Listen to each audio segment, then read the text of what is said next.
we all have plastic in our lives. I don't want people to feel plastic phobic because, like the computer that I'm talking to you probably has plastic parts, and my phone, Yes. your glasses, our frames are plastic. Like They are plastic. They are yeah, plastic. like the headphones that you're wearing, like, Yes. are those a concern? No, those are not a concern. Where we want to be really cautious with plastics is where they come in contact with food.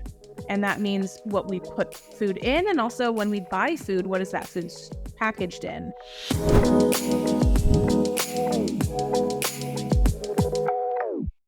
All right, Lara Adler, welcome to the Better Podcast. I cannot tell you how excited I am to have you here. We are going to geek out together on environmental toxins. Welcome to the show.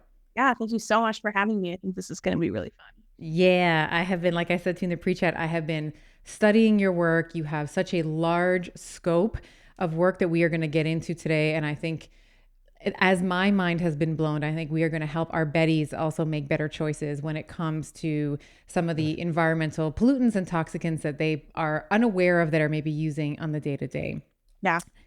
So I'm curious if we can start our conversation around what got you into this and why and how you are so passionate about it. What was if there was maybe one incident or many that led you into this work around environmental toxicants?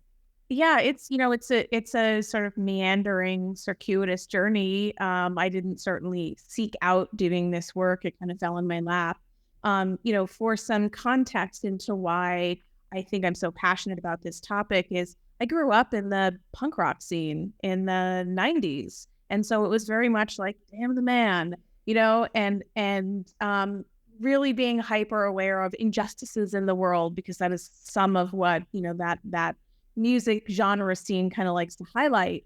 But, that's obviously far removed from this conversation of toxins. But I think there is some of that sort of ethos that I still carry with me, where there is outrage at injustices and places where things are like, this is not okay that we have the types of exposures that we have. It's not okay that the federal regulations that we have are so poor and that industry gets away with what they get away with. And that is a big part of why I'm passionate. But, I got here through this world of health and wellness and health coaching. I was always like in addition to being like a weirdly nerdy punk rock kid, I was also like into being a vegetarian and like the environment and learning about farming and mad cow disease and all this, 90s stuff. And so, yeah, that was just my personal attraction to that. I love the farmer's market. I loved cooking. And so that sort of steered me in the direction of the wellness space. And, I got nudged in the direction of health coaching, and I was like, all right, well, maybe that's an opportunity for me to kind of flex this nerdy muscle around nutrition and wellness and food, and toxins still wasn't on my radar at that time. And so, it was really through that work of trying to work with people around their weight and their just sort of overall general health, that I kind of stumbled into this whole world, this whole microcosm of environmental toxins, because I had a couple of clients that, no matter what they did, and they did everything that I knew to do at the time, they couldn't, but their weight wouldn't budge. They cut out all the inflammatory foods. We did elimination diets. We exercised. We got them sleeping better. Like, they did all the things that, sort of superficially are like, yeah, this is what you should be doing. And nothing happened for them. And so I started digging into the literature, like, what am I missing here in this equation? And one of the things that jumped out at me was these exposures, these low-level chronic exposures to these environmental toxins, toxicants, that, can influence metabolism in ways that lead to weight gain or resistant weight loss. And it was like, what? Wait a minute. Stop the record. How? Well, it wasn't even the how. It was, I have immersed myself in this world. I've read, 20, 30 books from, college onwards, all about this world. And like, toxins were just not part of that conversation. And right. I talked to all of the other, health coaches, nutritionists, and different types of licensed, unlicensed practitioners that I was connected to at that time. And they were like, yeah, I don't know anything about this. And that struck me as a bigger problem, because here we have this population of people in the world that are dealing with more chronic illness than ever before. And then we have all these health professionals that are supposed to be the sort of conduit to getting to better health, and they just don't have any education on this topic, yet the topic exists. And the glut of research, even at that time, this was, close to, this was 11, almost 12 years ago, for me anyway, that there was already so much data, there was already so much research, and yet it hadn't trickled down into the general awareness for consumers. It hadn't trickled down to practitioners. And that is really what struck me as being not okay. And it was a glaring gap in the education for practitioners and certainly for consumers trying to navigate, health in the marketplace. It was just this glaring education gap that I felt really called to step into. And, one thing that, and I'm sure this has been your experience as well, as the more you start learning, is like your outrage meter starts ticking up. Yes. And you're like, what? Yes. What? How is this the way it is? Why are we the way we are? In terms of, the unregulated chemicals in the marketplace and the poor regulation and the dismissal by a lot of the medical community, the dismissal by a lot of general people in the world that don't think this is a problem. It's that rage meter is part of what fuels me to keep sharing this information, because it's not okay.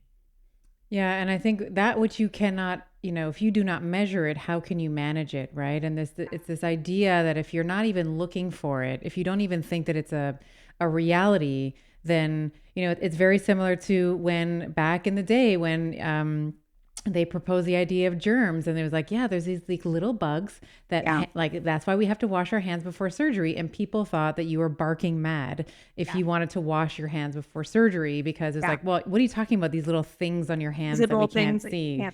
Right. Exactly. Well, and it's also, as I love to say, the sort of famous, I don't know if it's famous, but, the absence of evidence is not evidence of absence, right? Correct. Which we say, like, if we don't have data to show that something is safe, that doesn't or something that we don't have data that proves something is harmful, that doesn't by definition mean that it's safe. It just means that we don't have the data. Right. But there's a lot of really big cognitive leaps that people make in the absence of evidence. I completely agree with that. And I also would say that oftentimes the clinical practice, like what is accepted as evidence-based in the clinical world, often lags by 15, 20 years versus what we're seeing in the research. So that's actually paralleling exactly what you're saying, where you, at the time, like 10, 12 years ago, you're like, look at the mountain of evidence around some of these toxicants, and no one, whether it's a practitioner or otherwise a clinician, has no idea that this is even a possibility that they're bringing into their care with their patients. Right. And, when we look at sort of some of why that is, first of all, like, okay, medical school's really long, right? It's like already long. So there's only so much stuff that you can jam in. That's why it's called a practice, right? You constantly learning, like, you don't just like know everything the moment you graduate. It's just really the beginning. But, of the medical school curriculums out there that offer training in environmental health or environmental medicine, the average number of hours is only 7, right? That's if the program offers it. The average number of hours is 7. And that is woefully inadequate, considering that we are ubiquitously exposed. We're all exposed. Some of these toxicants are present in 98, 99% of the U.S. population, global population. And so, not looking at these real life scenarios of exposure, these chronic low dose exposures as part of that curriculum, it's not there yet. That curriculum is still looking at occupational exposures, drug use, cigarette smoking, alcohol abuse, and they're looking at it often through that lens, not through this lens of, hey, the personal care products and consumer goods. And so that education that exists is also lacking. And there was a survey, I think this was done in 2013 maybe, of medical students on this topic of environmental health. And they basically said, we feel woefully inadequate in this area. Like we just don't have the training. Same with nurse practitioners. They just don't have the training. And yet, there are environmental medicine doctors in this field that really, kind of hang their hat on this understanding that toxicity is the primary driver of disease. Dr. Joseph Pizzorno, founder of Bastyr University, leader in this environmental medicine space, like he sticks his flag in that toxins are really underlying all chronic disease to some degree, and it's partly because we're all being exposed. So I want to bridge this conversation with the idea of regulation. So you mentioned it already. I think that it'll be useful to define how the FDA and the EPA regulate things. And I want to parse this with a conversation on cognitive dissonance, because I think we were just talking about this kind of before we started recording. And I think that once you learn what kind of regulation, or maybe more correctly, lack thereof, it can be really difficult to sit with that, because you feel, okay, I'm isolated. I'm in a little rowboat in the middle of the ocean, and I have to figure out how to navigate my way to land, and no one is actually helping me. So, right. I mean, at least that's how I felt when I first was like, okay, I'm actually on my own here. I have to take survey and take stock of the areas that I and my family are potentially being exposed, and really looking. And we'll talk about some of the personal care products and stuff later, and I'll share with you some of the things that I've discovered, in terms of my own habits that I've changed. But I think first understanding and having our Betties understand how we define, or what is regulation. Like, let's define right. Regulation and unregulation as well.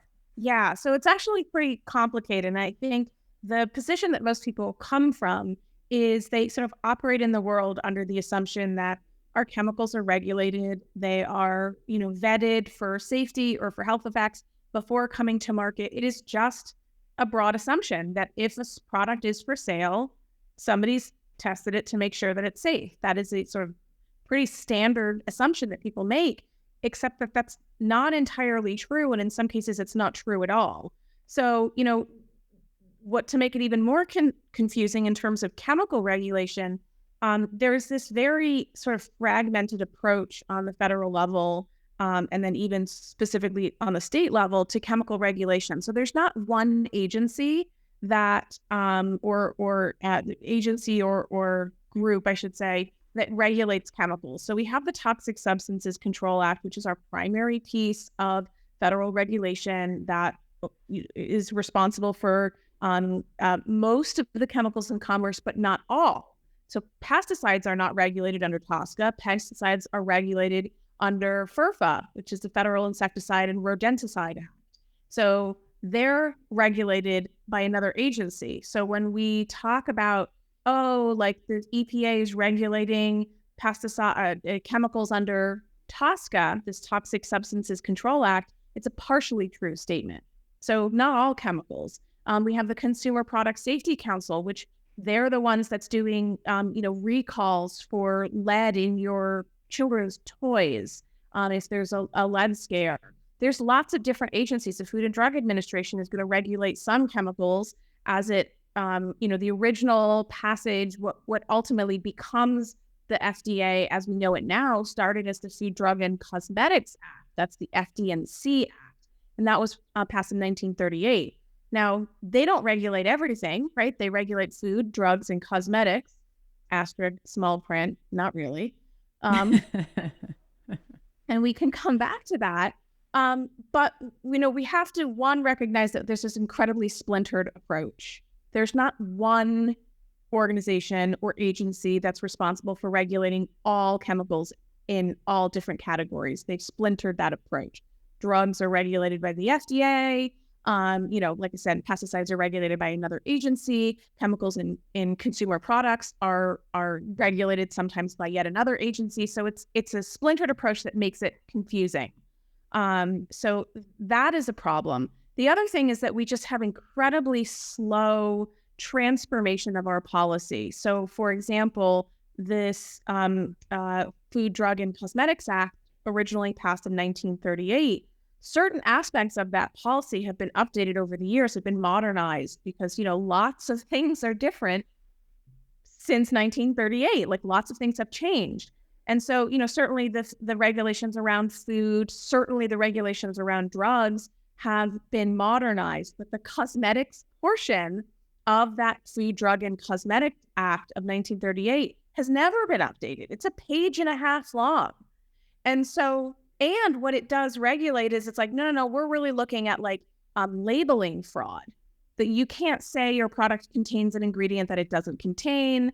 That's basically the extent of that regulation. And so when people are like, oh, my skincare products, like, of course they've been tested for safety. My cosmetics, of course they've been tested for safety. They haven't, because the law doesn't require them to do so. There is no requirement. You can go to the FDA's website and they say like the way that we regulate cosmetics is different from how we regulate everything else. And basically we don't, with a few exceptions to certain ingredients like coal tar dyes. They will regulate those. But for the majority of chemicals that are used in cosmetics, it is up to the manufacturer to produce a safe product. But that doesn't always happen. So cosmetics is how large would you estimate? Would that be $1 billion industry? Oh, it's a multi-billion-dollar industry. I mean, I don't know what the figure is, but it certainly globally, it's a multi-billion-dollar industry. So a multi-billion-dollar industry. Basically, what you're saying is there's an honor system in place where they're self-regulated. I mean, that's just it's the fox guarding the hen house. It's the fox guarding the hen house. And so what happens is they say, oh, trust us, it's safe. Or what they're looking for. So we have like the cosmetic ingredient review panel, which is like, people will point to that and be like, oh, well, the cosmetic ingredient review panel said it was safe. Well, this is an organization that is manned by industry. So this is an industry group that basically looks at these chemicals, and they're the ones that there's no requirement to meet whatever recommendations they make. They're merely recommendations. So there's no, authority that they have. But what they're looking for typically when they're looking at whether or not a chemical or an ingredient in some skincare product or what have you is harmful, is they're looking for acute reactions. They're looking for rashes. They're looking for blistering. They're looking for things like hair loss. Short-term stuff. Short-term acute stuff. That is what their sort of checklist is of whether or not something would be considered harmful.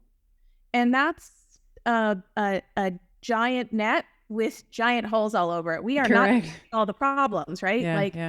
Some of the problems, but the problem with most of these toxicants is not acute exposures. Acute exposures are going to exist in an occupational setting. If you work in a factory, if you work in agriculture, if you're doing pesticide application, if you're working in any kind of manufacturing capacity, you are going to have elevated exposures. There's also, interestingly, para-occupational exposures, which are basically the spouses and family members of those people that are working in factories who come home with their clothes covered in dust or chemicals, and then they bring those chemicals home to their families. So the families of people working in occupational settings can also have more elevated exposures than somebody not working in that setting, if that makes sense. Yeah. And then the acute reactions, they're looking at isolated compounds or chemicals, correct? Like they're not looking at, putting in 3 or 4 chemicals, let's say, into your shampoo or whatever it is. Yes. They test in isolation, not formulation, is how I say it. So they're not testing your shampoo. And this is where we get into like the whole animal testing conversation, and that animal testing is not required. And companies that do animal testing, for example, like with rabbits and testing chemicals on their eyes because their eyes are closer to the way that our eyes are. Those are not required. They just do that for for legal reasons, to say like, hey, we tested it, didn't have any problems, so like it's fine.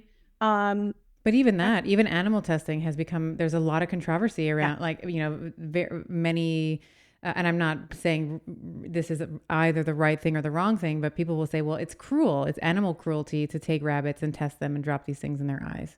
Yes. I mean, Yeah. I don't disagree with that. And, we don't necessarily have a better model.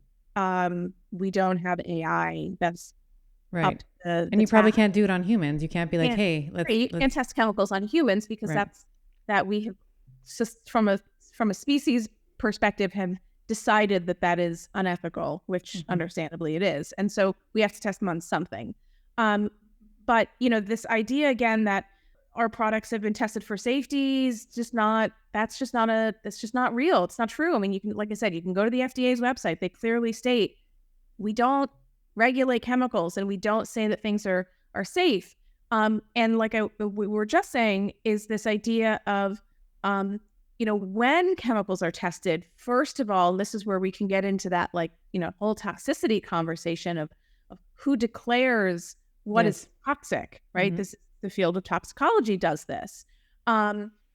Is what they're looking for are these short-term acute exposures or effects, but they're also only testing things in isolation.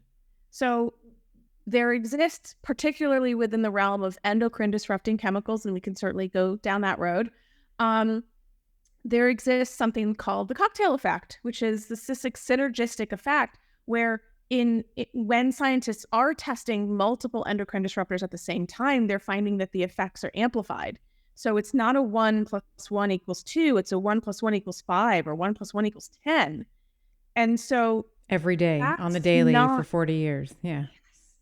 That is not factored into this sort of conventional toxicology model of deciding whether or not something qualifies as being toxic. So, I think that word toxic is thrown around a lot, right?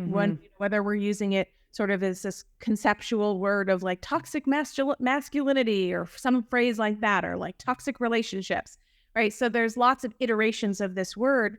On the one hand, great application of that word. On the other hand, it really kind of strips the meaning out of the core. It waters down the definition. It waters down. Certainly, this is true also for the concept of detoxification, right? Everything. Right. Toxin detox. It's really watered down. And so I think that, one of the things that I'm a really big advocate for is being as precise in your language as possible, right? I strive for unambiguous, being unambiguously clear, right? Yeah. This is what I mean. This is what I say. I don't mean this. I don't mean that. And really spelling that out for people, because it's so easy to get confused with this terminology. It's so easy, especially when you have companies that hang their hat on this marketing and they're like, oh, we've got this detox skin mask. That's not doing anything. That is not or some laxative tea from some Instagram influencer. It's just going to honestly dehydrate you. And anyway. Yeah. Well, let's actually double click on this non-monotonic dose response, this definition of toxicology that you were just alluding to. And I'll preface this with a story. I saw there's a well-known doctor that I follow, and he had posted on Instagram, it was like a picture of, I want to say it was like tuna or swordfish or something. He was having some fish, like some big fish meal. And someone on his Instagram was like, well, aren't you worried about mercury? Aren't you worried about the mercury that's contained in this fish? And his response, which, I mean, he's very well known. Already. Yeah, you know what it's going to be, right? It was like, well, doesn't the dose make the poison? And like thousands of people liked it. And it's like, you're bullying him. And I said to myself, okay, sometimes, yes. Sometimes the dose does make the poison, and sometimes it's nonlinear. So I wanted you to talk about why this thinking, this very black and white linear thinking, does not always hold water, is not always the way that we should be thinking about toxins. Right. Great. Excellent. I love this topic. So what this dose makes the poison comment that he made, or response, so common. We see this everywhere.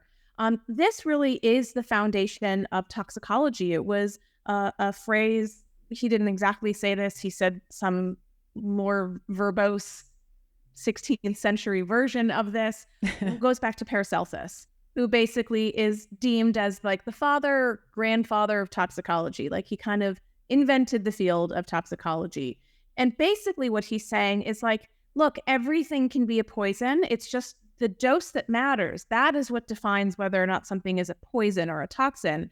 And, where I see this the most, especially in like, social media comments, is, oh, even a water can kill you if you have too much, right? Or people get bent out of shape about like talking about chemicals, and they throw the like dihydrogen monoxide. Yeah. What were you afraid of chemicals like dihydrogen monoxide? Which I'm like, okay, bro, sit down. That is a 20-year-old's joke. But the dihydrogen monoxide is water. And so, yeah, too much water can kill you. This is true. And so why do we always see the bros? Why is it all bro science? It's always bro science. But I laugh when I get those, because I'm like, I know you don't know this, except that in that particular instance, when that happened, I literally explained that in the caption. So I was like, I'm gonna read my caption. You are exactly what I was making fun of in my caption, but that's okay. Right. As I see this everywhere. And this forms the basis of toxicology, where basically toxicology says, look, anything is a poison. It's just the dose that matters. And the way that's represented on a graph is in a monotonic or non-changing, right? It's not changing, this linear dose response curve. If we think of an X and Y axis, it's either like a straight line going up or a straight line going down, meaning positive or negative association. And that's the foundation. Everything follows that rule. That is the assumption, is that everything follows that rule. However, what's fascinating to me is that if we're looking at the spectrum of doses and exposures and science disciplines, we have toxicology and then we have pharmacology, and these are sister disciplines. They're on the same Correct. They're on the same graph, spectrum, right? Yes, yeah. It's same spectrum. It's just like pharmacology is like, what's the therapeutic dose? And then it starts bleeding into, okay, when is this dose too much that it becomes toxic? So they are sister disciplines, except that they somehow don't talk to each other, because our pharmacologists, along with our endocrinologists, realize as this fundamental fact of the way that those fields of sciences work is that linear monotonic dose response curve, meaning the dose always makes the poison. They know that that's not true all the time.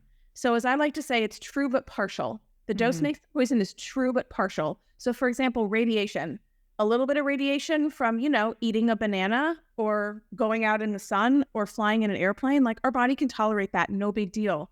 But as our radiation exposures increase, it becomes more dangerous and toxic. So that is an exposure that absolutely adheres to this 16th century idea that the dose makes the poison. Has that assumption ever been tested? Can I interrupt you for a moment? So just this linearity, has that ever been tested? Not adequately, no. I don't think so. I think that it depends on what we mean by tested, right? Because certainly endocrinologists don't have to test it. They fundamentally know that the dose does not always make the poison, because that is how the endocrine system works. Right. So it is just a sort of fact of life when it comes to endocrinology. But I don't understand why these fields of sciences don't communicate with each other, right? We don't have toxicologists and endocrinologists communicating. It's like they speak a different language. Now, the problem inherent in this is that all of our regulatory decisions are based on the science that comes out of toxicology. So a couple of things worth mentioning here before we come back to the dose response curve is that toxicology is typically, one, they're testing really high amounts, right? So they'll test an exposure to a chemical or to a substance that's maybe thousands of times higher than what we would ever encounter in real life. And then they pick a couple of lower exposures and they just say, okay, let's test these lower exposures. We'll step down from that thousands of times higher exposure. And then we're going to stop when we see that there is no observed adverse effect level or no adverse effect. That's the NOEL. Yeah. So they'll see the what's called the low L and the NOEL. So the low L is like the lowest point at which they start seeing an adverse effect. Then they go to the NOEL, which is the point when they see, I don't see anything bad happening here. They put in a little bit of factor of safety and they assume that everything below that is safe. They just make an assumption. Right. They do not actually test that assumption. Toxicology research stops. So toxicology, one, is not looking at realistic, real-life low-dose exposures, which is what's happening at that part of the graph portion of that graph where they stop. They just don't go there because they're like, whatever, everything is a dose makes the poison. So if we see that there's no effect here, the assumption is that everything below that also has no effect. So one, they're testing these high levels of chemicals and they're stepping backwards, and then they're making an assumption about parts of the data that they don't test. Blows my mind.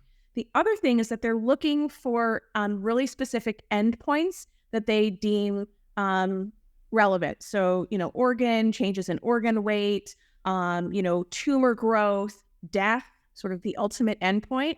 That is their benchmark and their criteria for defining something as toxic. They do not explore slight alterations in thyroid hormone that might lead to chronic disease. They don't look at, I just did a presentation on the gut microbiome. They don't look at alterations to the gut microbiome that might predispose somebody to autoimmune disease or that might be associated with their autoimmune disease. They're not looking at slight hormonal changes that might in turn lead to fertility problems down the line. They don't look at those things. They're just not part of the spectrum of endpoints that they consider. And so what that means is that it's as if toxicology is looking way over our heads at exposures and potential health effects, and they're not looking like right in front of them at what is actually happening in real life. And that to me is, even when we say, okay, yes, some chemicals are regulated in commerce, my thought is always, okay, but like how well are they regulated if the data that we're hanging all of those regulations on is only partial? It's not looking at the full picture. So right. Yeah, so going back to this dose response curve, with the dose makes the poison, it's a linear response curve. And so what that means is it's predictable, right? Just like the radiation, it's predictable. We know where it's going. And that is, again, this assumption that everything follows that path. When we run specifically into endocrine-disrupting chemicals, and these are chemicals that can block or mimic the role of natural hormones in the body, not just estrogen and testosterone, but everything from leptin and ghrelin to blanking on melatonin, like everything, right? Like anything, all of these hormones. And so what we see with endocrine disrupting chemicals is they don't always follow this linear, predictable monotonic dose response. They just don't always do that. And then we have to ask the question, well, why don't they always do that? And this is where we slide into the field of endocrinology. Right? We have a fixed number of hormone receptors on our cells, and the levels of hormones that are naturally present in our body in a normal, healthy individual are tiny. It is parts per trillion levels of hormones coursing through our veins. That is what causes, our growth, our development, our maturation, hormones, our fertility, everything, our mood, our energy, right? Like they're teeny tiny levels of naturally occurring hormones because our body was designed to communicate on that level. I like to say that our hormones are communication messengers and they communicate in whispers. Yes. They're not screaming. There's not tons and tons of hormone coursing through the body. It is really subtle alterations. And so if our body naturally responds to hormones in the parts per trillion, parts per billion level, and then we are exposed to synthetic chemicals that mimic or block hormones that our body interprets as also being hormones, and we are exposed at similarly low levels, of course our body is going to be reactive to those. Of course, those exposures are going to be bioactive in the body. And pharmacology and endocrinology know this, right? Most of the drugs that we take are delivered in these really small doses, parts per million, parts per billion doses, equivalent doses, because it's trying to, these medications, pharmaceuticals, hormones, they're trying to act on this really small number of receptors. So if you flood the system with buckets and buckets of chemicals,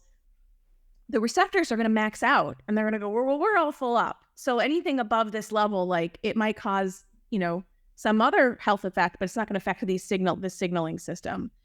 It communicates in whispers, and what we're getting are these little whispers of exposures day in, day out. And that is one why endocrine disrupting chemicals in particular kind of break the mold of this dose makes the poison argument. What we often see specifically with endocrine disrupting chemicals is what's called a non-monotonic dose response curve. So the way that our body responds to these infinitesimally small levels, parts per trillion, million, billion, million, in the right order, the way our body responds is not predictable. It's not linear. So for example, instead of having a straight line going up or down, which is a monotonic curve, we might get something that's a U shape, where in the beginning you get a really high response and then the response quiets down and then it goes high again. Or you might get an inverted U shape, so a bell shape, where it's really not really in effect in the beginning, and then you get a spike of effect and then it quiets down again as the dose increases. And then other times you just kind of get this, squiggly line we're not sure. It's just changes. A good example of this is tamoxifen, which is a breast cancer drug. And it's well known that there is something called a tamoxifen flare, where in the beginning, the doses, it's starting to have an effect. And then all of a sudden, there is this flare where women get these really painful breaths as they're starting to go through this this medication as the dose increases, and then it quiets down again. And so that's well established. So what's frustrating is that the sort of old boys network of this 16th century founded toxicology field they dispute the fact that non-monotonicity is real. They go, that's not real. That's not real. Well, and it's funny because often it's used in marketing jargon, like, oh, it's a low dose SSRI. It's a low dose birth control pill. And just to back your point up, when we are measuring estradiol, when we're measuring estrogen in the body, it's measured in picograms per deciliter. So and a picogram, as you just said, is 1/trillionth of a gram. Testosterone is often measured in nanograms per deciliter, which is it's a billionth of a gram. So to think that you are not going to have an effect at parts per billion, parts per trillion, or parts per million is completely asinine. And there's an amount of hubris that I think exists there, where you have this like no L that you're talking about, and then it's just like the iceberg underneath. You're like, well, I can't see it, so it's probably not important. Yeah. And I think it's hubris, but it's also like ignorance of how the human body works. Right. And that is what's frustrating to me. And so to your point about this doctor who posted about his seafood and the Mercury comment, even if something is, Mercury can act as an endocrine disruptor. It's referred to as a metalloestrogen along with lead and a lot of other heavy metals. But lead, for example, there is no exposure which is safe. There is none. I've heard the same about mercury. Like, there's no safe human levels of mercury. It's like none. It's none. And so it's sure, can the body tolerate? Are you going to see an effect? No, but that's maybe not, right? If you're eating shark or tuna or whatever, periodically. If you eat those things regularly, absolutely you can see an effect. But this is where we have that bio-individual component where I don't know what else is going on with that dude. Right. I don't know how your detox pathways are working. I don't know how your methylation pathways are working. I don't know what other mental exposures that you have. I don't know how you live your life. And those are, I don't know your genetics or your epigenetics. Like, what other medications? Exactly. All and so, things. This is where it becomes very challenging. It's not like a mercury exposure on one person is going to result in the same effects for everyone. It's just, it's where is your weak link? Where is your genetic weak link? And where is, this sort of chink in your armor? And then we also have to factor in there are certain times in human development where these exposures are way more meaningful. So certainly when we're looking at, preconception, pregnancy as children that are still developing, and I would say children, meaning until you're like in your 20s, because I was going to say 25. That's like maturation of the MSK in brain. And yes. Right. Yeah. So there is still development happening, and there are critical windows of development during which these exposures, particularly to these pesticides and heavy metals and endocrine disrupting chemicals, are going to have a greater impact on the outcome than if you get that same exact exposure in adulthood. You might actually have a different outcome. So for example, if we're talking about these endocrine disrupting chemicals and we're saying, okay, well, let's say phthalates, for example, which are ubiquitous, 98% of people have metabolites of phthalates in their urine. Explain what a phthalate is, just for my betties. Yeah. It's a plasticizer. And it plays two different sort of opposing-ish roles in different materials. So it's using plastics as a softener. So if we think of PVC plastic, polyvinyl chloride, big PVC pipe, it's really hard, it's rigid. If we want to add some resiliency to that plastic, we want to make it soft, like a garden hose, which is also PVC, like a shower curtain, which is also PVC. We add phthalates, which soften the plastic. Rubber ducks in the rubber duckings. Yeah. We just, Halloween masks. I think of that whenever kids are putting these gross, stinky, rubbery masks over their faces. I'm like, ugh. That. So phthalates are used to soften plastics, certain types of phthalates. There's those high molecular weight phthalates that are used for those purposes. And then we have low molecular weight phthalates, which are found in fragranced items. And fragranced items, air fresheners, scented candles, perfumes, shampoos, deodorants, laundry detergents, household cleaners, anything that's fragranced. Even some house paint actually has fragrance added. I don't know why. What?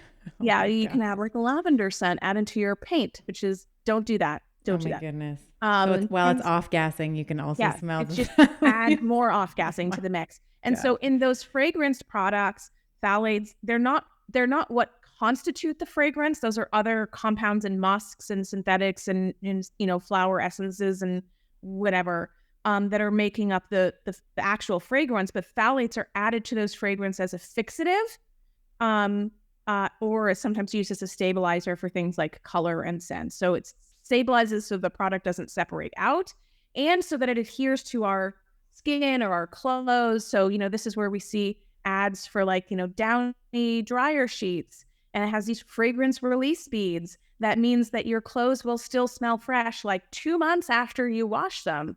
Well, that's because there's probably an increase in phthalates that are used in those products to make sure that the scent molecules don't volatilize and dissipate, and that they cling to the materials. So the reason why we can smell like shampoo on our hair 12 hours after we've washed it is probably because of the presence of phthalates that are coating our hair in this plasticizer that's keeping the scent molecules locked into place. And we love our scents, don't we? We love our fragrances, don't we? Yeah. We do, because look, our sense of smell is our most significant memory trigger. So there's a lot of emotion that comes with smelling something. I mean, I can smell, just last week, my cat was sick and she had to go on an antibiotic, and it was basically amoxicillin. And the pink stuff, that pink stuff. Yeah, it was pink, but it smelled like that same horrible bubblegum smell. And I was immediately transported to being like a little kid. Our olfactory receptors live in the most primitive part of our brain, and we just attach so much memory lives in that part of our brain. So of course, smells are meaningful to us. There's all kinds of Dr. Dr. Bredesen was on the podcast and he was talking about candles as being like, get rid of all your candles because and we were talking about this in the context of Alzheimer's, how like it can, trigger beta amyloid plaque, laying down tau tangles and beta amyloid plaque in the brain. But that would be another example of like, yeah, but and also just because it is you're spending money to pollute the air inside your home.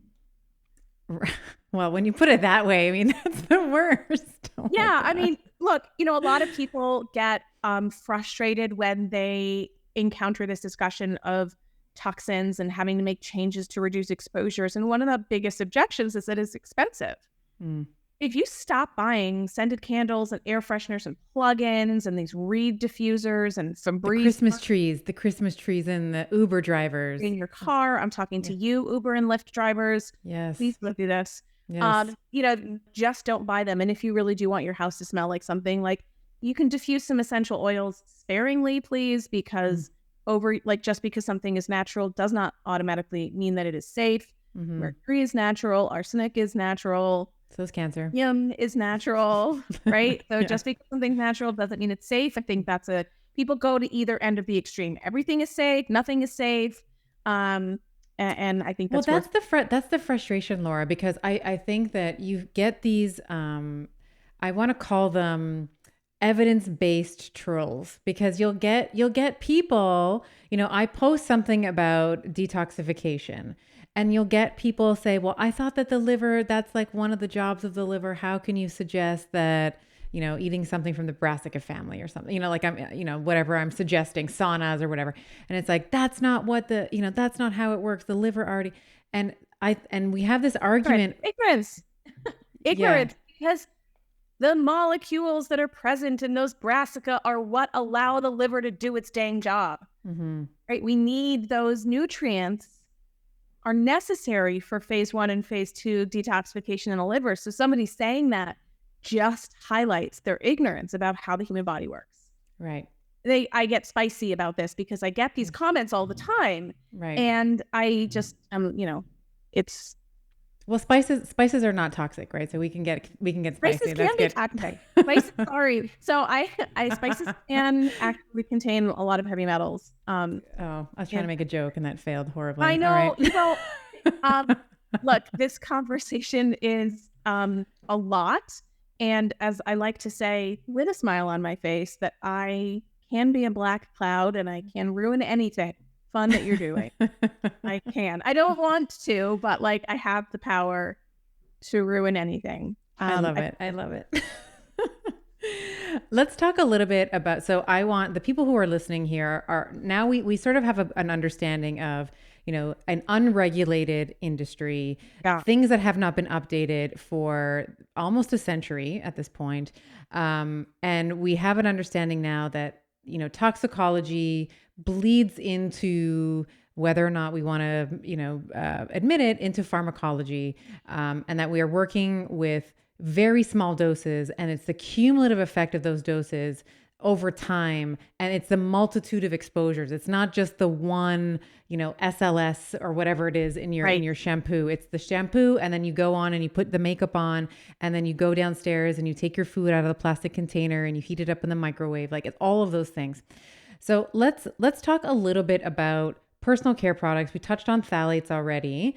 I wanted to also talk about feminine products, because I think that I wanted to carve out a special category here, because I think that there are women still in their reproductive years that every single month are putting this like bleached, super toxic, pad and or tampon or both around their vulva for many hours of the day. So can you speak to some potential, maybe what some of the potential effects are of using some of these traditional products, and then what alternatives we might consider for feminine care? Right. So, there's, I think it's the organization Women's Voices for the Earth who's done a lot of work in this area. They have I don't know if it was a campaign that they did called Detox the Box, which was all about this. That was pretty funny. I dug that. But what they found is that, these, whether it's a conventional tampon or a pad or whatever, that there are plasticizers, there's phthalates that are present. There's also dioxins that are present because of that bleaching.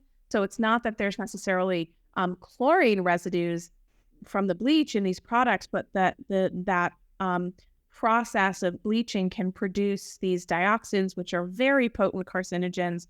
Is the exposure significant? I think we don't know enough about isolating those exposures from all the other exposures that we're getting, right? Like, this is why research in this space can be really challenging sometimes, is because, like, how do I isolate, is it the pad that's causing the problem, or is it these other exposures that I'm getting from 1,000 other different places that are causing the problem? Right. But we do know that tissue is extremely absorptive, right? And that is concerning. And so, I do think that it is important for us to be really careful about the products that we're putting into our bodies or onto our bodies in those areas.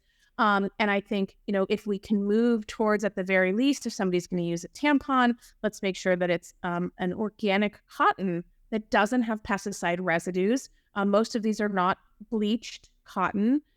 So they're organic, unbleached cotton, which means that they're avoiding the issues of pesticide residues in the cotton. They're avoiding issues of dioxins. Some of the sort of conventional tampons often have like layers of polyester, which is a type of plastic. And so we want to minimize the use of those types of products. And, I encourage people, if they're used to using tampons, to start moving towards the silicone menstrual cups, which, Yes. first of all, they save you so much money. It's a little bit pricier up front the first time you buy it, but if one is going to last you a couple of years and I've been using one for 6 or 7 years now, and haven't had to buy a dang thing. Right. So it's one of those changes that it actually saves you money in the long term. So the financial aspect of it shouldn't hopefully be a deterrent for people. There are instances in which I think silicone is not an ideal material to use. And that would be like in a high heat oven situation. But in the context of this, I think silicone is fine to use, totally safe in this model. If we're looking at pads, I think, again, what we're looking for are organic cotton.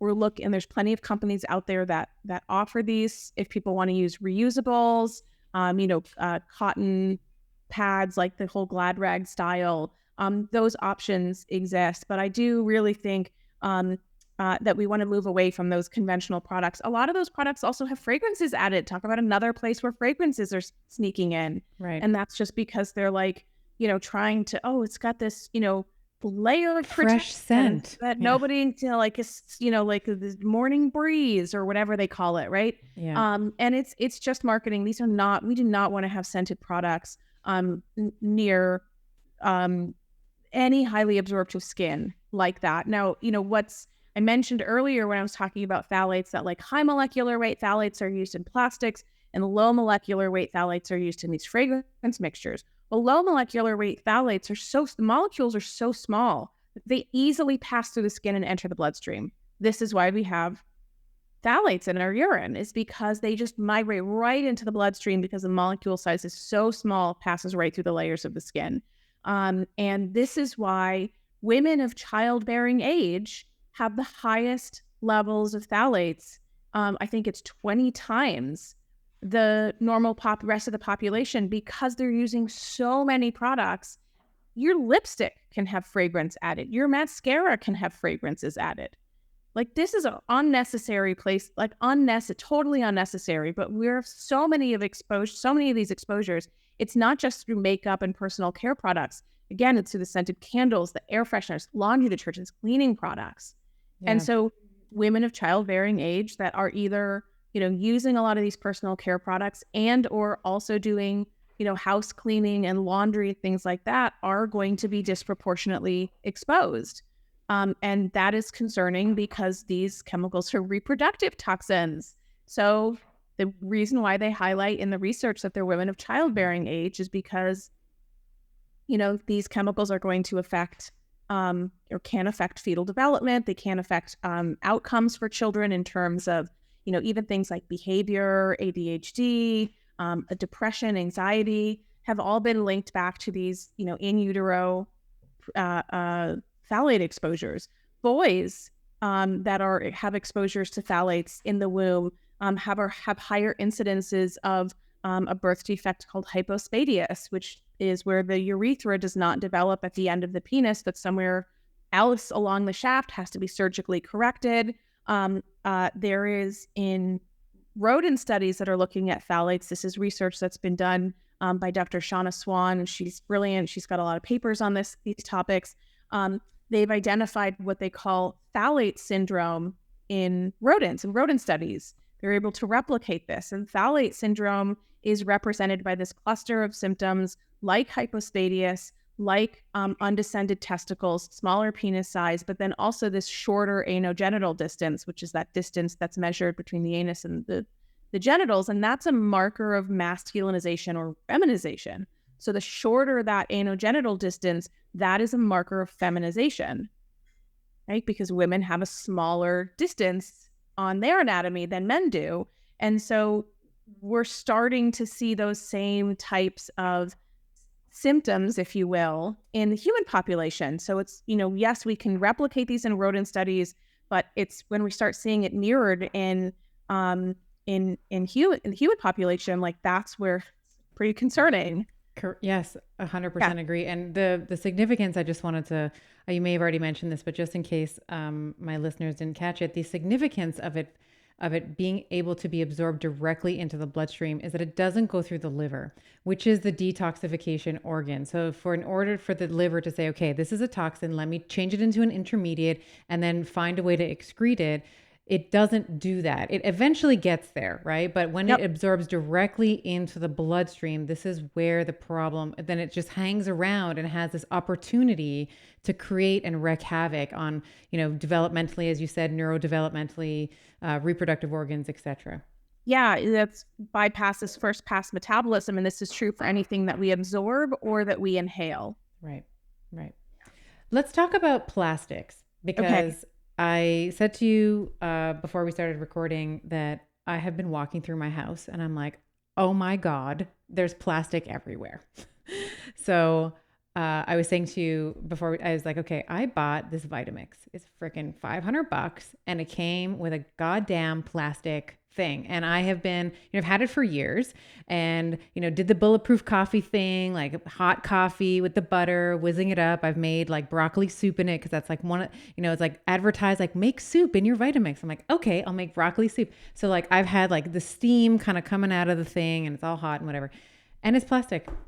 It's not ideal, right? It's certainly not ideal. So, one of the things that I think is, we all have plastic in our lives. I don't want people to feel plastic phobic because, like the computer that I'm talking to you probably has plastic parts, and my phone, yes. Your glasses, our frames are plastic. Like they are plastic. They are plastic. Like the headphones that you're wearing, like, yes. Are those a concern? No, those are not a concern. Where we want to be really cautious with plastics is where they come in contact with food.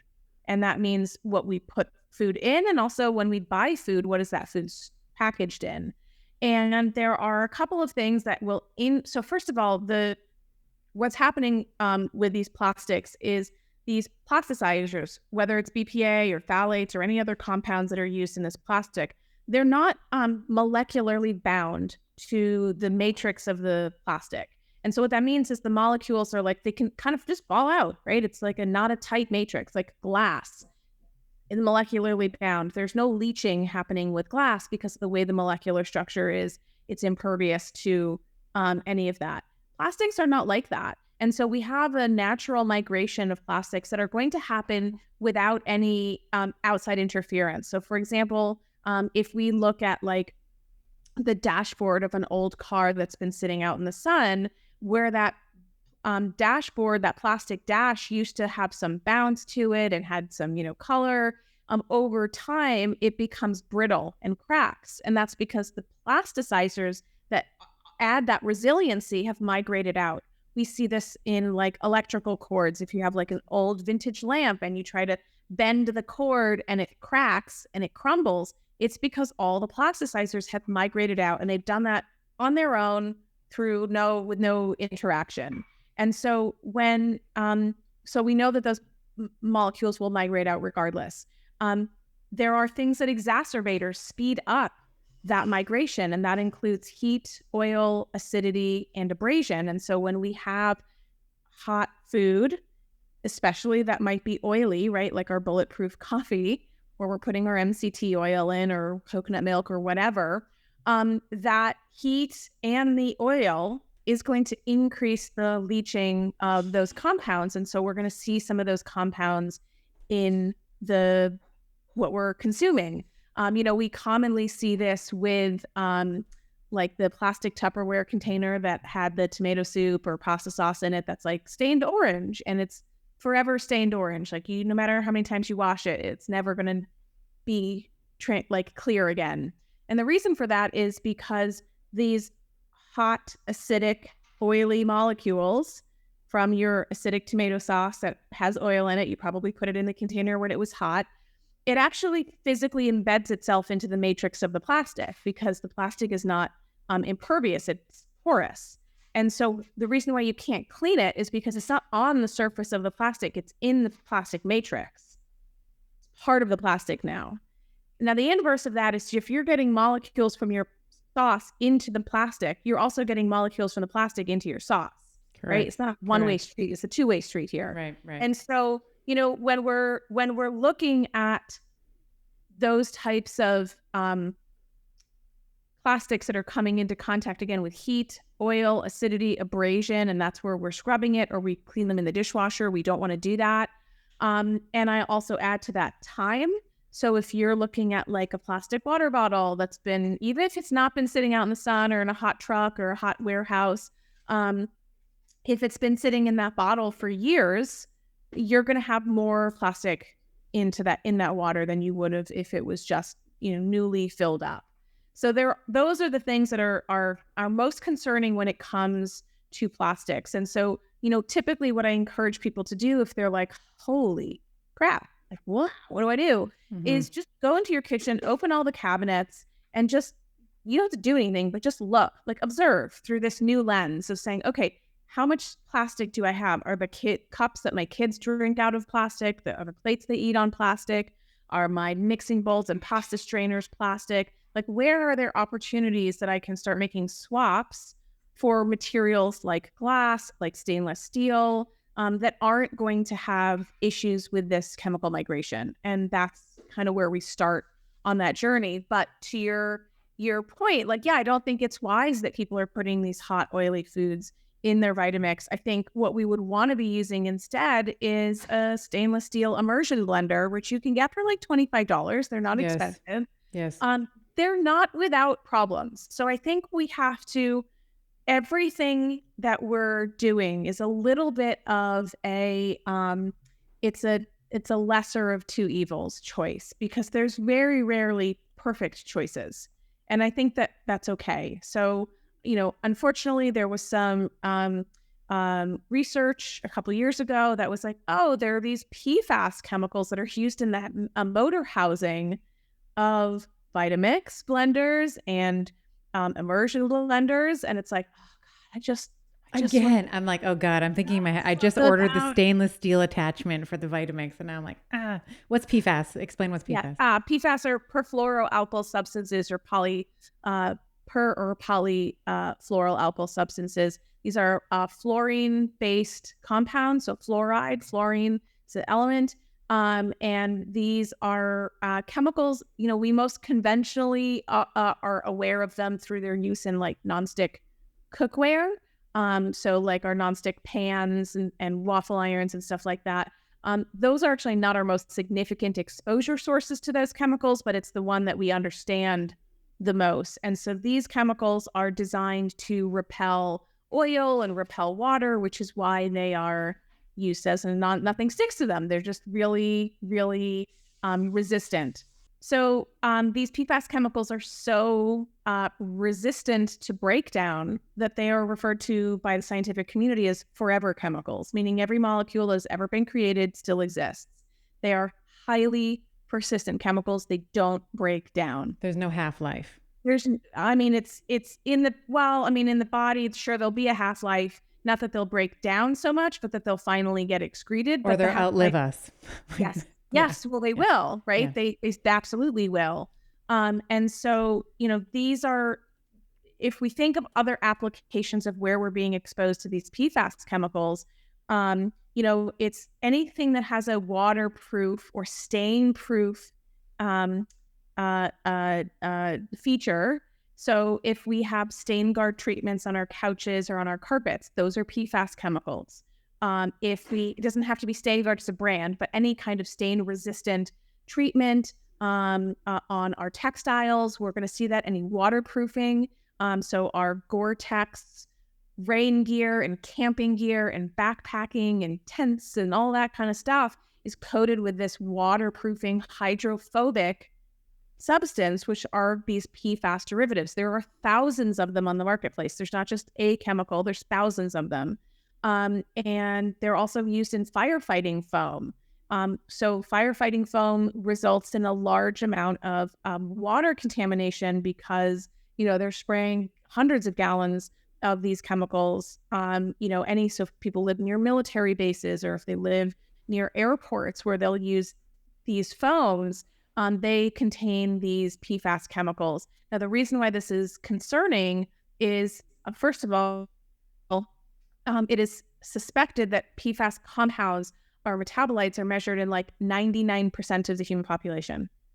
So we are all exposed to these and have been for decades because these chemicals have been produced since, I think, the 1950s.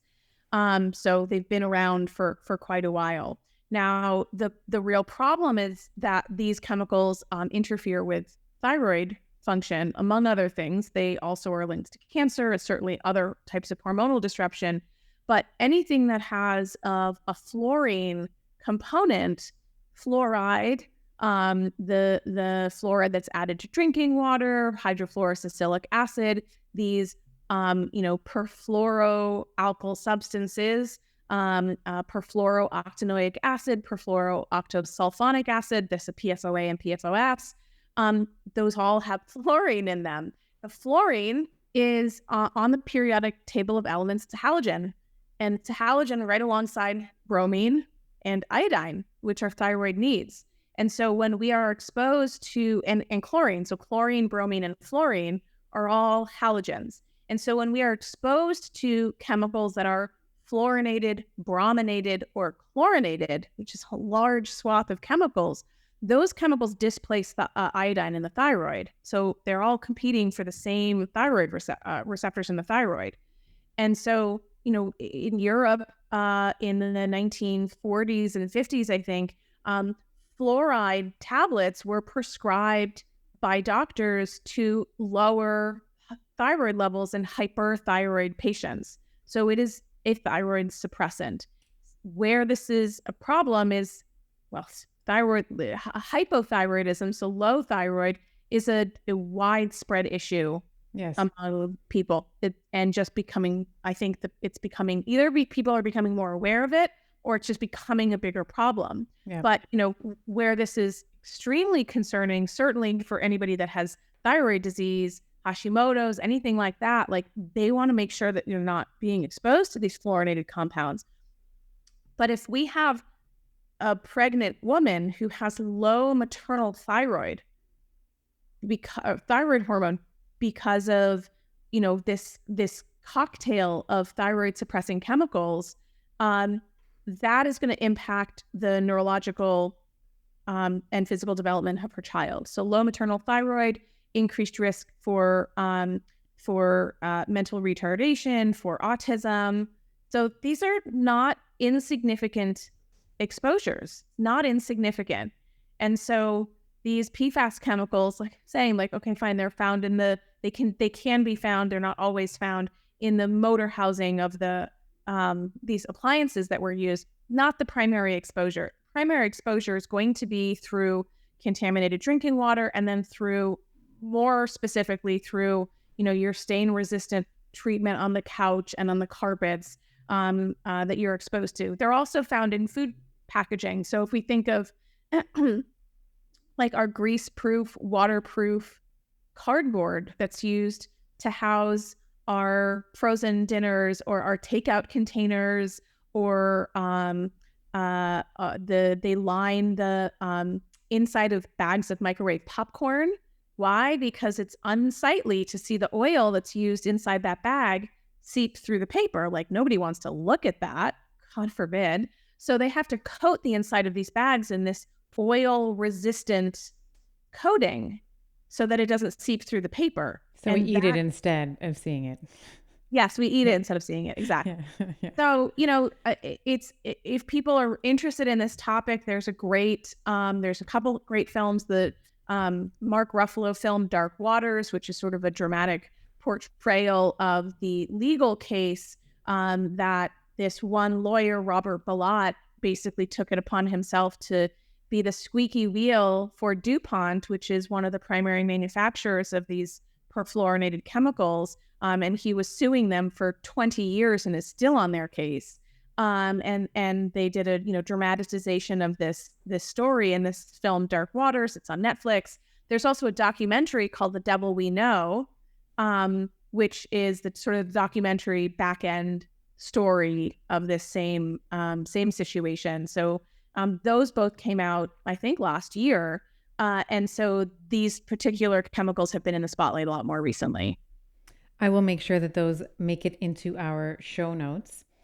This is, I think, someone listening to this for the first time. I mean, we are blowing people. You are blowing my mind. So I know that my Betties, when they're listening to this, they're going to be like, okay, where do I start? Yeah. So yes. What do I do? So you already said, go into the kitchen, just observe where the plastic is.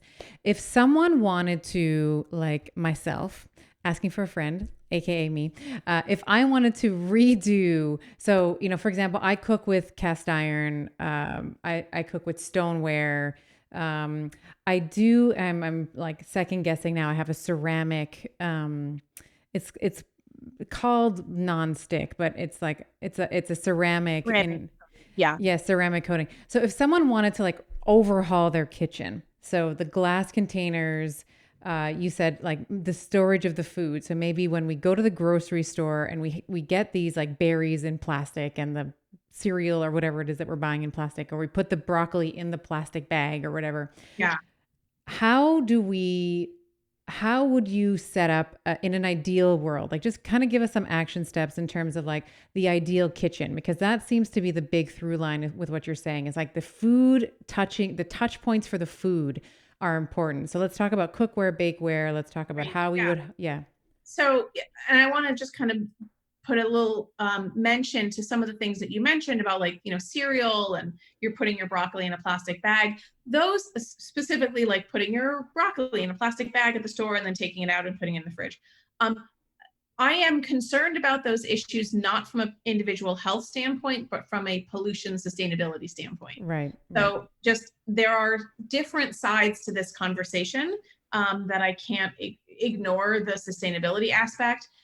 Just because there's not a health aspect for us individually, that type of plastic in that scenario is less likely to be meaningful in terms of exposures if we're just putting broccoli in that bag for a couple days. That's less of a big deal. I just don't want people to freak out about all plastic because, like I said, we can't avoid all plastic. So, in an ideal situation, you have, I think, first and foremost, you're consuming as much organic food as you can find and afford, right? That's nothing to do with the materials, but that is because we're looking to reduce levels of pesticide exposures and pesticide residues that are on those foods. People like to kind of think through the lens of the EWGs, Dirty Dozen, Clean 15. To me, that's a yes and. Like, yeah, that is a framework that can help people budget their dollars. And so for that, I'm glad that the framework exists. However, I don't think the framework is the right framework. And this is based on research that Dr. Lynn Patrick, who's an environmental medicine doctor, that has been studying the relative toxicity of pesticides that are in use. And what she's found is that there's actually a 6,000-fold difference. I think I'm getting that correctly. There's a 6,000-fold difference in relative toxicity of the pesticides that are in the marketplace. And so if the EWG is giving their framework is the amount of pesticide, meaning a Dirty Dozen food, this is the 12 fruits and vegetables that have the largest amount of pesticide residues compared to the clean 15, which has the lowest amount of pesticides. They're not factoring in the relative toxicity. So you might have a tiny amount of chemical on a clean 15 that is thousands of times more toxic than the same volume of pesticide residue on a dirty dozen. So it kind of blows that framework model apart, unfortunately. And Lynn Patrick's advice is, just eat organic in as many places as possible. So in an ideal world, we don't live in an ideal world. We live in the real world. We are consuming as much organic food as possible. That includes our meat products, our eggs, our dairy, really important that those foods are pastured, grass-fed. Like that is not only where we're getting more nutrients, but we're also minimizing exposure to these pesticides and persistent organic pollutants that will accumulate specifically in those fatty tissues, like fatty substances like cheese and butter, right? High fat. So in an ideal world, we're doing that. Our seafood, going back to the Mercury conversation, we're prioritizing what are known as SMASH fish. So it's just an acronym, SMASH, sardines, mackerel, anchovies, herring, and salmon. So those are the foods that we should be prioritizing because they offer the biggest nutritional benefit with the least toxic burden. And anything that's outside of that is going to have some issues. So we want to be mindful of the seafood that we're eating. When we get into the materials and items in our kitchen, let's clean up our cleaners, right? We're spraying these chemicals that are often heavily fragranced on our countertops, in our air, and this is part of what's polluting our indoor air quality or reducing our indoor air quality. There was a study, I think it was last year, that did an analysis of, I think it was the volatile organic compounds that are released from automobile exhaust and compared that to, or looked at what is the contribution of air pollution from automobile exhaust versus household items. And they found that household items contribute much greater levels of volatile organic compounds versus automobile exhaust, which was like, oh, wow, okay. And, we have some regulations for outdoor air quality. No one regulates indoor air quality. So it's up to us to make sure that we're keeping that clean. And that starts with not bringing in chemicals that off gas or that we're spraying into the air or that release phthalates or other, toluene, benzene, xylene, VOCs. Just vinegar. You just need vinegar and water to clean your vinegar, house. or even, and I'll kind of say yes. And so for people that have, really severe respiratory issues, vinegar can actually be kind of harsh on their respiratory system. It can be irritating. So you can just use a simple, mild soap, whether it's a Dr. Bronner's soap, Right. Or Branch Basics product. Those are incredibly mild, but really effective. And, you can just use something like that if you don't want to use vinegar, because some people are like, I hate the smell. That's me personally. I hate the smell. So I actually don't use vinegar. I use Branch Basics, but it's just as clean. So we want to clean up our cleaning products. We want to clean up our plastics, like we were talking about earlier, getting rid of those plastic Tupperware containers. We want glass. We want stainless steel. In an ideal world, we're buying food that's packed in glass. So we're not buying the sauerkraut in a plastic tub. We're buying sauerkraut in a glass jar. Obviously, from a more realistic standpoint, it is just more important that people are eating fermented foods. There's always steps and layers. So if somebody's going to choose between not eating fermented foods or only eating fermented foods in glass, like I want them to eat the fermented food in plastic. It's still good for you. It's better for you if you are avoiding the plastic.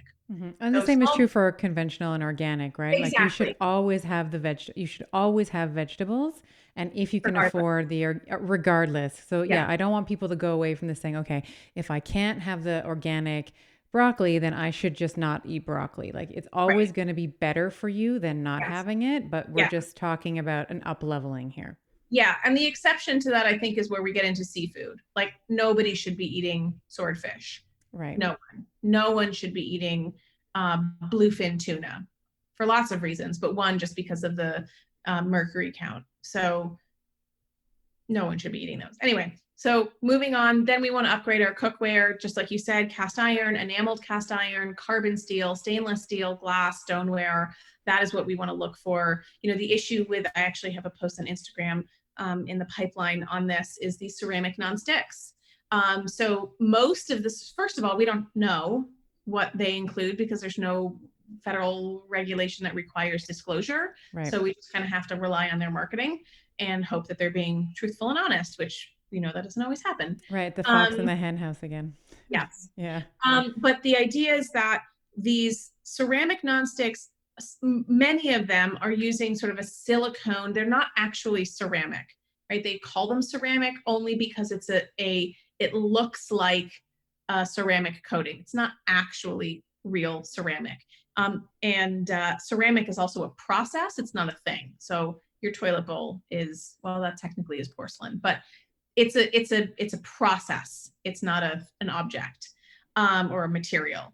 So they call them ceramic, but they're typically just these silicone based. Even if they are truly non-toxic and they don't leach any compounds, I still don't encourage people to buy them because the coating only lasts 1 to 3 to 4 years, depending on how frequently you use them, at which point you have to replace them because the nonstick properties have completely vanished. And then it's just like this annoying sticky pan that looks terrible and doesn't work very well.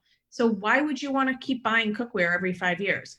I'm using the same cookware I bought 20 years ago, and I will use it for the rest of my life and it will outlive me. So I don't need to waste money on buying new cookware. And I encourage people to not waste their money. It's just from a waste and sustainability standpoint, it's not ideal. And what are you using? You're using stainless steel or cast iron? I use stainless steel and cast iron, yeah.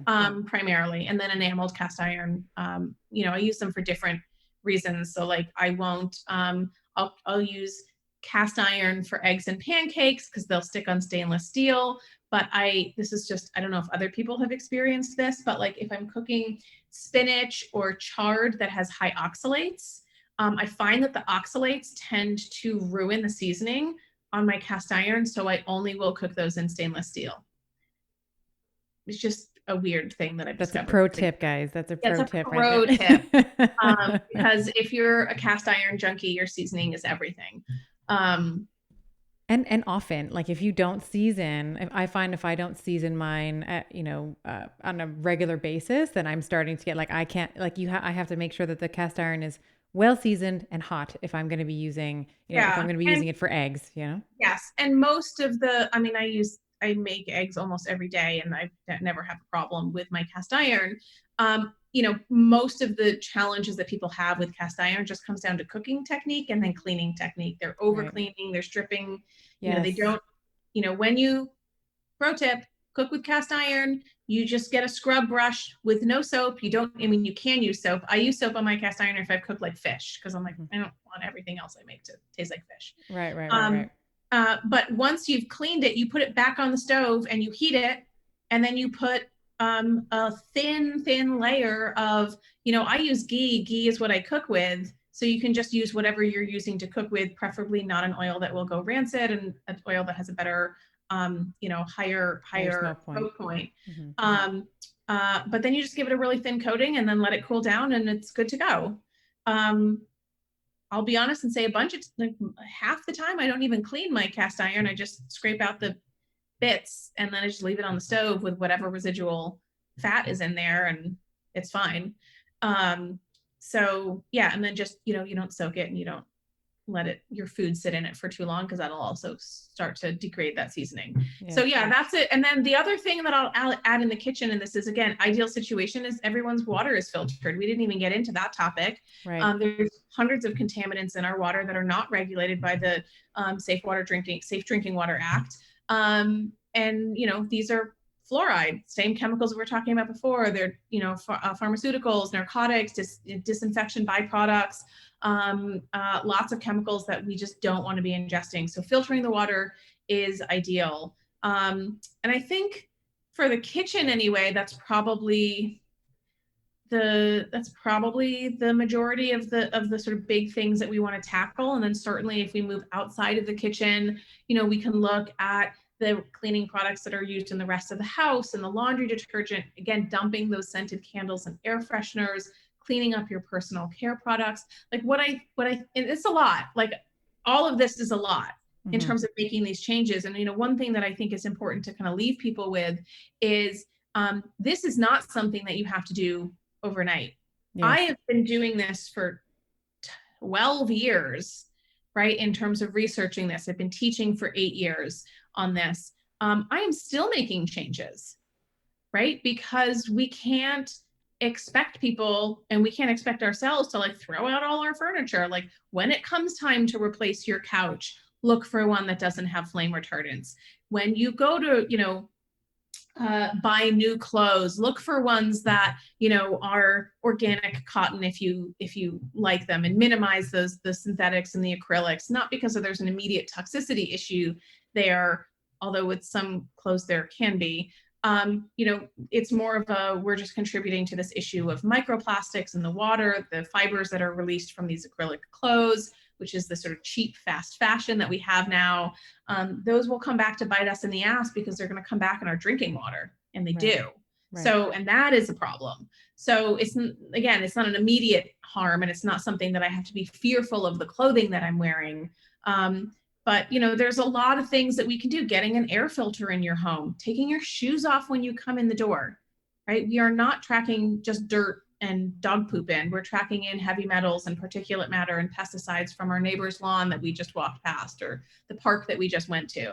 So taking off your shoes, opening your windows, like these are all simple things that people can do.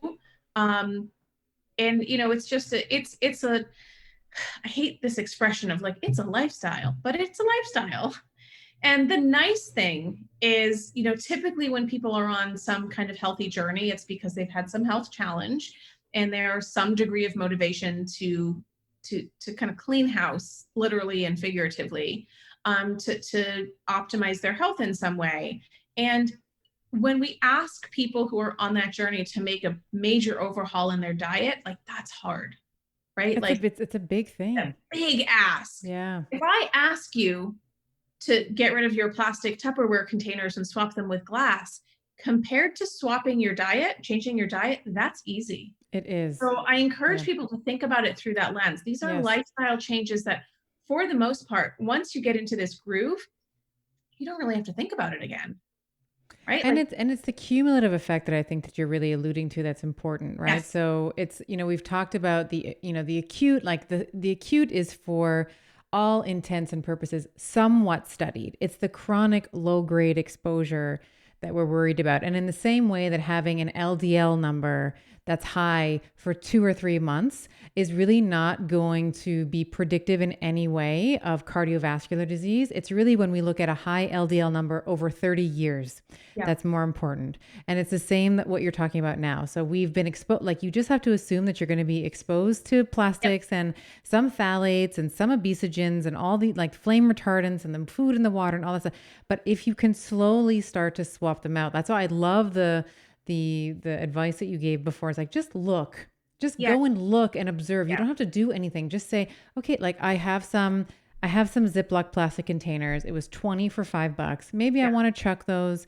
It's a couple of clicks away on an online. You don't even have to chuck them, right? So you can store crayons in them or bring them to the garage where you can sort your nuts and bolts into use them for other things, because in those instances, they're not going to be an immediate cause of they're not going to be in any kind of immediate harm. Right. And, I think I encourage people to think through more than just one lens. Like, don't only think through the health lens, think of the waste and sustainability lens as well, because these things are all interconnected. And so, and there are places where these conversations conflict.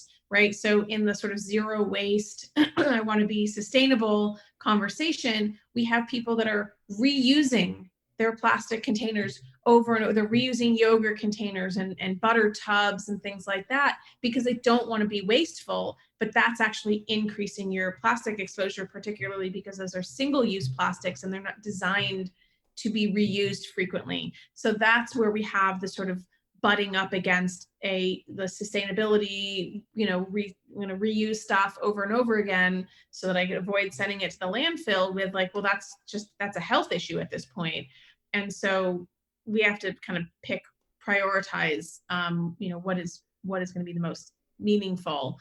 But if we have opportunities to one, repurpose, right? That's part of one of those R's, the, reduce, reuse, recycle, repurpose, etc. If we can repurpose items, materials, to places where they're for things that are not going to be an exposure source for us, like that's okay.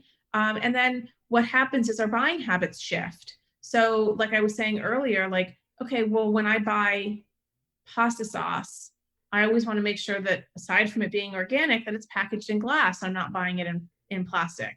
Right. And then I can recycle that glass. Right. Right. So, or I can reuse it, right? And use, say, hey, I'm going to drink out of this jar.